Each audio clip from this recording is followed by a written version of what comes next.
Okay, so we are standing at the edge of a completely new era. But here's the thing. It's probably not the age of artificial intelligence that you've been hearing about constantly. Today, we're going to talk about something a little different, something way more collaborative, the age of co-intelligence. So yeah, let's dive right in and figure out what that actually means. Right off the bat, I want you to just throw out that old idea, the sci-fi movie trope of us versus them. Just forget it. The real story, the one that's actually happening right now, is all about us with them. And that one simple shift in perspective, well, it changes absolutely everything about how we should be thinking about what's coming next. So, how in the world did we get here? Well, it's actually been a pretty clear evolution. We've been on this journey, shifting from seeing technology as just a simple tool to something much, much more. We're moving out of the age of automation and into a true age of collaboration. And this timeline really lays it all out, doesn't it? For decades, tech was just a tool, like a hammer or a spreadsheet, symbol. Then, more recently, it became kind of an assistant. Think about your calendar apps or GPS. But the jump we're making right now, it's huge. Technology is actually becoming a thinking partner. This whole shift totally mirrors what's happened with work itself. I mean, the Industrial Revolution was all about machines replacing physical, manual labor, people on a factory line. Today's revolution, it's completely different. AI is transforming mental labor. It writes, it designs, it diagnoses diseases, it even composes music. And this brings us to a really, really crucial point. Yeah, AI can do all these things way faster than any human ever could, but speed isn't the same as wisdom.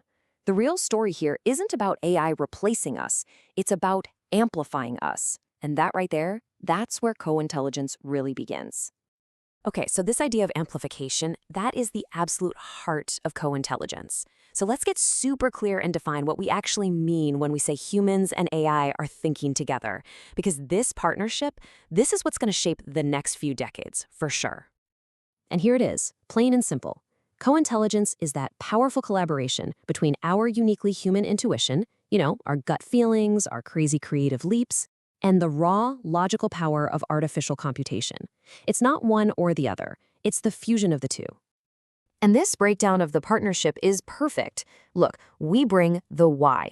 We provide the context that raw data can never see, the ethical guardrails, that creative spark, and the ultimate purpose behind it all.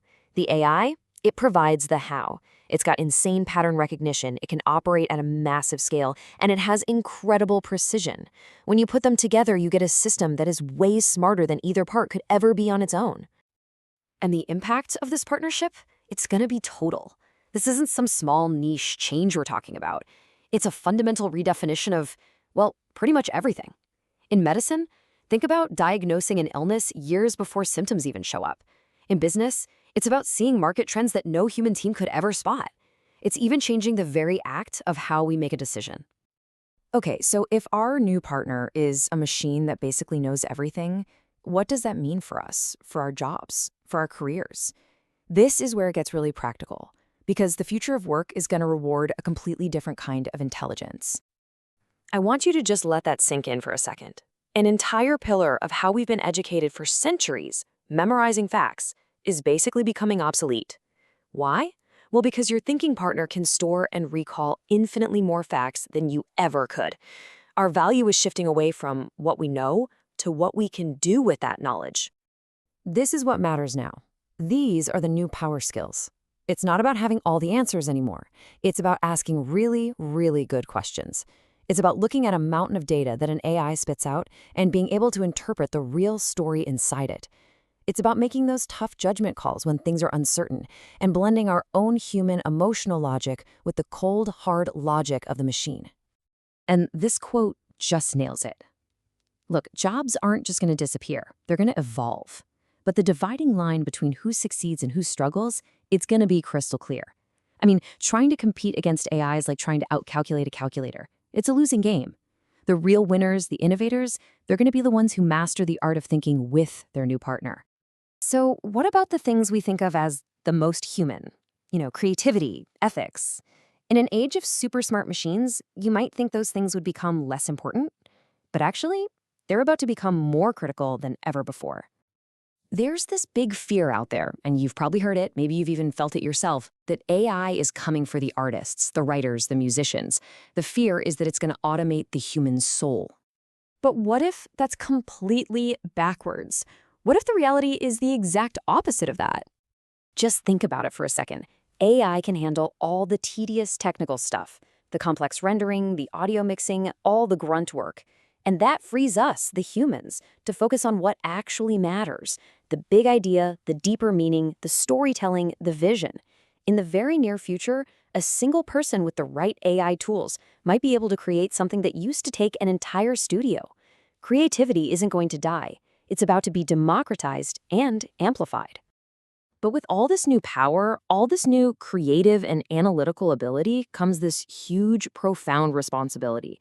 And this might just be the single most important question of our time. Just because the technology makes it possible to do something, does that mean we should?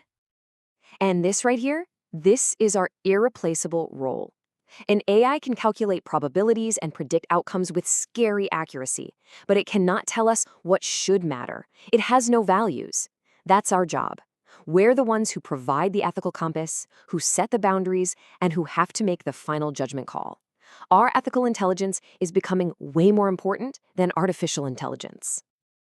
So as we start to wrap things up, this all leads to one defining skill, and really one defining choice for how we're all going to shape this new augmented future.